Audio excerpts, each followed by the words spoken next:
नमस्कार, मराठी मंडळीवर तुमच्या सगळ्यांचं स्वागत आहे। महाराष्ट्राच्या राजकारणातील सर्वात मोठी बातमी, ज्यामुळे अजितदादांचा एक आमदार आजच पराभूत होतोय, कारण भाजपमध्ये गेलेले इंदापूरचे दिग्गज नेते हर्षवर्धन पाटील यांनी तुतारी वाजवलेली आहे। आता मला तुम्हाला प्रश्न विचारायचा आहे की आपण राष्ट्रवादी काँग्रेस पक्षामध्ये प्रवेश करायचा का नाही करायचा? प्रवेश करायचा का नाही करायचा? मग आपल्या सगळ्यांच्या साक्षीनं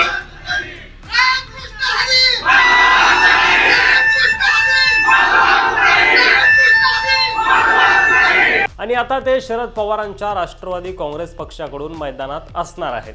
अजितदादांचे दत्तामामा भरणे आणि शरद पवारांचे हर्षवर्धन पाटील असा हाय प्रोफाईल सामना आता आपल्याला इंदापूरमध्ये बघायला मिळणार आहे। आदरणीय पवार साहेब यांचा निरोप आला की उद्या आपण सिल्वर ओकला मला भेटायला या। भाजप नेते हर्षवर्धन पाटील यांनी कार्यकर्त्याच्या मेळाव्यात आज जोरदार भाषण केलं।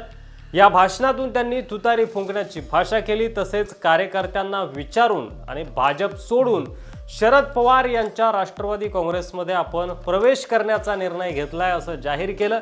तुमच्याही कार्यकर्त्याचा आग्रह असेल तर तुम्ही आमच्या पक्षात यावं अशा प्रकारचा पवार साहेबांनी आग्रह धरला, खासदार सुप्रियाताईंनी आग्रह धरला।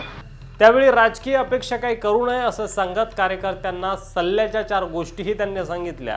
आता आपण कोणावर टीका करू नये, कोणाला काही बोलू नये, सोशल मीडियावर काही टीका करू नका। मागील 10 वर्षात जो त्रास झाला तो संपवण्यासाठी आता निर्णय घेऊया असं हर्षवर्धन पाटील यांनी म्हटलंय। आणि मग इथं आल्यावर सगळ्या कार्यकर्त्यांना विचारलं काय करायचंय, तर आमच्या सगळ्या कार्यकर्त्यांचा आग्रह असा आहे की आपण राष्ट्रवादी काँग्रेस शरदचंद्र पवार पक्ष यामध्ये आपण जावं।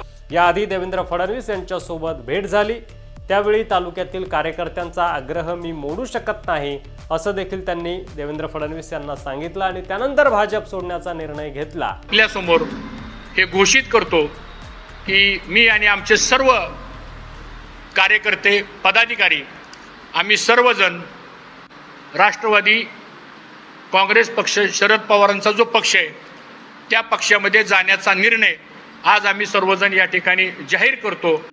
तालुक्यातील जनतेला काय वाटतं याचा मी आदर करणार आहे आणि त्यावर जो तुम्हाला निर्णय घ्यायचा तो घ्या असं देवेंद्र फडणवीस म्हणाले। आणि त्यानंतर मी पवार साहेबांना भेटलो आणि आता आपण शरद पवारांच्या राष्ट्रवादीमध्ये प्रवेश करणार आहोत असं हर्षवर्धन पाटील यांनी जाहीर केलंय। त्यामुळे आता इंदापूरच्या राजकारणाला एक वेगळं वळण मिळालेलं आहे आणि आता एक टफ फाईट आपल्याला इंदापूरमध्ये बघायला मिळणार आहे, दत्तामामा भरणे विरुद्ध हर्षवर्धन पाटील अशी।